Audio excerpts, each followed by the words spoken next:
কিন্তু এই পহেলা বৈশাখের নামে এই ভাত গরম ভাতের মধ্যে পানি দিয়ে পান্তা করে তারপরে আমরা যে খাই, এটা দরিদ্রদেরকে আসলে মানে একটা হাস্যকর, দরিদ্রকে আরো অপমান করা হচ্ছে আমি মনে করি। খারাপ এবং ভালো, খায়রি ওয়া শাররি মিনাল্লাহি তাআলা, আল্লাহর পক্ষ থেকে ভালো এবং মন্দ হয়। কাজেই এখানে কোনো মঙ্গল অমঙ্গল বা লক্ষ্মী ইত্যাদি আমাদের ইসলামে এর কোনো স্থান নেই। অনিয়ার একাডেমিতে 30% ডিসকাউন্টে news presentation course. Pohela Boishakh বলতেই আমরা জানি সকালটা পান্তা ইলিশ দিয়ে শুরু হওয়া, যুগের পর যুগ বাঙালি এটা করে আসছে। ইসলাম কি বলছে যে পহেলা বৈশাখে পান্তা ইলিশ খাওয়ার ব্যাপারে? আলহামদুলিল্লাহ, আল্লাহর কাছে শুকরিয়া, আপনি এমন একটা প্রশ্ন করলেন যেটা আমাদের মুসলিমদের জন্য জানা খুবই আবশ্যক। সেটা হলো পান্তা ইলিশ। মানে বৈশাখ মাস হলেই কি আমাদের পান্তা ইলিশ খেতে হবে বা ইলিশ দিয়ে খেতে হবে বা অন্য কিছু খেতে হবে? আসলে পান্তা ইলিশ আমি মনে করি এটা আমাদের যারা বাঙালি এবং দরিদ্র মানুষ আছে তাদের জন্য একটা অপমানজনক শব্দ। কারণ হলো আমাদের দরিদ্র শ্রেণীর লোকেরা তখন তো গ্যাস ছিল না, তো গ্যাস না থাকার কারণে তারা রাত্রে ভাত রান্না করতো মা বোনেরা, সেই ভাত সকালবেলা কিছু থেকে যেত, ওই পান্তা ভাত মরিচ দিয়ে বা আইটা কলা দিয়ে অথবা আপনার মাছ দিয়ে এরকমের খেয়ে যা, অথবা কাঁঠাল দিয়ে এরকম ছোটকালে আমরা দেখেছি খেয়ে তারপরে কৃষকরা মাঠে যেত, কারণ অত সকালবেলা রান্না করার লাকড়ি জোগাড় করা বা করা সম্ভব ছিল না। তো সেইটা এটা মানুষের ঘরে ঘরে এটা ছিল তাদের অভাব অভিযোগের একটা দৈনন্দিন একটা ব্যাপার। এটা কোনো উৎসব আনন্দ ছিল না, কারণ এটা তাদের অবস্থায় এভাবেই চলে আসছে। পান্তা ভাত খাওয়ার একটা, যেহেতু রাত্রবেলা তখন ফ্রিজ ছিল না, ভাতগুলো তখন পানি দিয়ে তারপর রাখা হতো, সেই পান্তা ভাত তখন মানুষ খাইতে বাধ্য হতো। অনিয়ার একাডেমিতে 30% ডিসকাউন্টে নিউজ প্রেজেন্টেশন কোর্স। কিন্তু এই পহেলা বৈশাখের নামে এই ভাত গরম ভাতের মধ্যে পানি দিয়ে পান্তা করে তারপরে আমরা যে খাই, এটা দরিদ্রদেরকে আসলে মানে একটা হাস্যকর, দরিদ্রকে আরো অপমান করা হচ্ছে আমি মনে করি। বাংলাদেশের যারা দরিদ্র শ্রেণীর লোক তাদেরকে অপমান করা হচ্ছে। এখন গরম ভাতের মধ্যে পানি দিয়ে তারপর পান্তা বানানো, তো এটা একটা হাস্যকর। কারণ কি, এটা অবস্থার প্রেক্ষিতে তারা পান্তা ভাত খেয়েছে, কিন্তু এখন আমরা গরম ভাতের মধ্যে পানি দিয়ে তারপর পান্তা করে তারপরে আমরা খাই এবং আমরা দেখি পান্তা ইলিশ এবং আমরা আরও কিছু খাবার দাবার এরকম মাঠে ঘাটে গিয়ে খাই। বরং এইগুলো খাবারগুলো আসলে মানে বিরত থাকা উচিত একজন সচেতন মানুষ হিসাবে, কারণ এগুলো দেখা যায় এমন শ্রেণীর লোকেরা এই পান্তা ভাত, পান্তা ইলিশ বা আরও এই কিছু খাবার দাবার রাস্তাঘাটে আয়োজন করে যেগুলো ধুলো বালুতে ভরা। আপনি জানেন যে বাংলাদেশে ঢাকা মহানগরী হলো বিশ্বের 1 নাম্বার দূষিত শহর।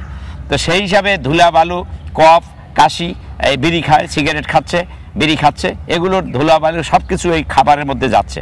এগুলো এখানে বসে খাওয়াটা এতে পেটে অসুখ হবে, পীড়া হবে, উদরময় হবে, কলেরা হবে, ডায়রিয়া হবে। এগুলো না খেয়ে বরং ঘরের মধ্যে বসে আমরা পরিষ্কার পরিচ্ছন্নভাবে আমরা সুন্দর খাবার তৈরি করে আমরা খেতে পারি। কিন্তু আসলে এই পান্তার নামে এভাবে খাবার আয়োজন করা এবং একটা উৎসব মনে করা এবং ঘরের বিশুদ্ধ খাবার রেখে বাইরের এরকম অশুদ্ধ খাবার এবং দূষিত খাবার খাওয়া, এটা তো বিজ্ঞানসম্মত নয়। আর এটা ইসলাম তো মোটেই এটা পছন্দ করে না, এটা ইসলাম ডিসলাইক করে। অনিয়ার একাডেমিতে 30% ডিসকাউন্টে নিউজ প্রেজেন্টেশন কোর্স। এই যে আমরা আনন্দ শোভাযাত্রা করি বা মঙ্গল শোভাযাত্রা করি, পহেলা বৈশাখ আসলেই দেখা যায় যে বিভিন্ন প্রতিকৃতি নিয়ে পাখি, তারপরে হচ্ছে যে ভাল্লুক, হনুমান, এগুলোর মুখাবয়ব নিয়ে এই যে প্রতিকৃতি নিয়ে রাস্তায় হেঁটে মঙ্গল শোভাযাত্রা করা হয়, মঙ্গল চাওয়া হয়। এটা কি ইসলাম সাপোর্ট করে কিনা বা ইসলাম কি বলছে, ইসলামের দৃষ্টিকোণ কি এটার ব্যাপারে? আপনি আরও একটা সুন্দর প্রশ্ন করেছেন, আলহামদুলিল্লাহ। আসলে দেশ বিদেশ থেকে যারা এটা শুনবেন আশা করি আমলের মধ্যে নিয়ে আসবেন। আসলে মঙ্গল এটা হলো হিন্দুদের মানে একটা দেবতা বা দেবীর নাম হতে পারে, কিন্তু আমাদের মুসলিমদের কোনো মঙ্গল অমঙ্গল বলতে কিছু নেই। খারাপ এবং ভালো, খায়রি ওয়া শাররি মিনাল্লাহি তাআলা, আল্লাহর পক্ষ থেকে ভালো এবং মন্দ হয়। কাজেই এখানে কোনো মঙ্গল অমঙ্গল বা লক্ষ্মী ইত্যাদি আমাদের ইসলামে এর কোনো স্থান নেই। অনিয়ার একাডেমিতে 30% ডিসকাউন্টে নিউজ প্রেজেন্টেশন কোর্স।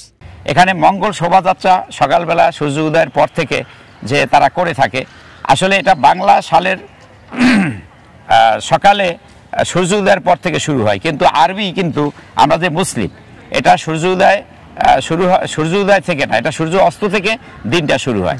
আর বা ইংরেজি সাল যেটা সৌর ক্যালেন্ডার, সেটা শুরু হয় রাত্র 12:01 পর থেকে, 12টার পর থেকে। সুতরাং এই যে সকালবেলা আমরা মঙ্গল শোভাযাত্রা এবং মঙ্গল প্রদীপ জ্বালেই, এটা হিন্দুয়ানি সংস্কৃতি, এটা কোনো আমাদের এবং হিন্দুয়ানি বাঙালি যারা আছে তাদের সংস্কৃতি। মুসলিমদের এটা সংস্কৃতি হতে পারে না। মুসলিমদের এটা কখনো এটা মুসলিমরা করে নাই, এবং মুসলিমদের এটা করার কোনো রাইটস নাই। যদি থাকতো তাহলে কোরআন হাদিসে এই বিষয়ে থাকতো যে মুহররম মাসের শুরু এবং এভাবে কিছু করা যায় কিনা বছর উদযাপনের, মানে দিন তারিখ, জন্মদিন, মৃত্যুদিন, তারপরে এই যে বছর শুরু এবং শেষ, এই তারিখ উদযাপনের কোনো বিধিবিধান ইসলামে নেই। ইসলামে হলো ইবাদত বন্দেগী, যেটা আল্লাহ রসুল করেছেন, আল্লাহ সুবহানাহু ওয়া তাআলা কোরআনে যেটা বলেছেন সেটাই হলো মূল বিষয়। আমাদের এখানে একটা বানিয়ে তারপরে এনে আমরা করব, এটা ইসলাম স্বীকৃত হতে পারে না, ইসলাম এটাকে সাপোর্ট করে না। সুতরাং এই মঙ্গল শোভাযাত্রা করে যে আপনি বললেন উল্লুক, ভল্লুক, হনুমান, বাঘ, বিভিন্ন মুখোশ ব্যবহার করে তারপরে যে আমরা রাস্তাঘাটে এরকম মিছিল বের করি, এটা আসলে আমাদের মানে তাহলে বোঝা যাবে আমাদের আশরাফুল মাখলুকাত, আল্লাহ আমাদেরকে সৃষ্টির সেরা সৃষ্টি করেছেন, এটাকে আমরা অস্বীকার করি। আমরা মনে হয় উল্লুক, ভাল্লুক, বাঘ হলে মনে হয় ভালো হইতো, তাইলে আমরা ওইটা হলে মনে হয় আমরা উল্লুক ভাল্লুক হলাম না কেন? এটা মানে আল্লাহর উপর একটা দোষারোপ করা হচ্ছে যে আল্লাহ আমাদেরকে উল্লুক ভাল্লুক বানাও, এটাই মনে হয় আমাদের কাছে ভালো, নতুবা আমরা এটা কেন মুখোশ পরিধান করব? হ্যাঁ, তো এটা মুখোশ পরিধান করেন, এটা দিন যাপনের নামে, মিছিলের নামে এগুলো যা করা হয়, এগুলো আসলে ইসলাম কর্তৃক স্বীকৃত নয়। মুসলমান একজন সচেতন মুসলিম হিসাবে কোনো কর্মী এটা পালন করতে পারে না, উদযাপন করতে পারে না। যদি এটা করে এবং এটাতে ইসলামের সাথে মনে করে যে এটা ইবাদত বা এটা করা যায়, তাহলে তার ঈমান থাকবে না। অন এয়ার একাডেমিতে 30% ডিসকাউন্টে নিউজ প্রেজেন্টেশন কোর্স। ধন্যবাদ আপনাকে। দর্শক, যেমনটি শুনছিলেন যে বর্তমানে পহেলা বৈশাখ মানেই পান্তা ইলিশ, পহেলা বৈশাখ মানেই মঙ্গল শোভাযাত্রা, রাস্তায় ঘোরাঘুরি। আদতে ইসলাম একজন মুসলিমের কাছে পহেলা বৈশাখ কেমন হওয়া উচিত? আদৌ কি পহেলা বৈশাখ একজন মুসলিমের কাছে কোনো কারণ রেখে যায়? সে ব্যাপারেই শুনলাম শায়েখের কাছ থেকে। আশা করি আপনারা জেনেছেন যে পহেলা বৈশাখ, মঙ্গল শোভাযাত্রা কিংবা এই পান্তা ইলিশের সাথে দূর দূর পর্যন্ত ইসলামের কোনো সম্পর্ক নেই। যেমনটি শায়েখ বললেন, যদি কোনো মুসলিম স্বজ্ঞানে এমনটা করে থাকে কিংবা সে যদি মনে করে এর মাধ্যমে মঙ্গল আসবে, তাহলে সে ঈমান হারা হয়ে যাবে।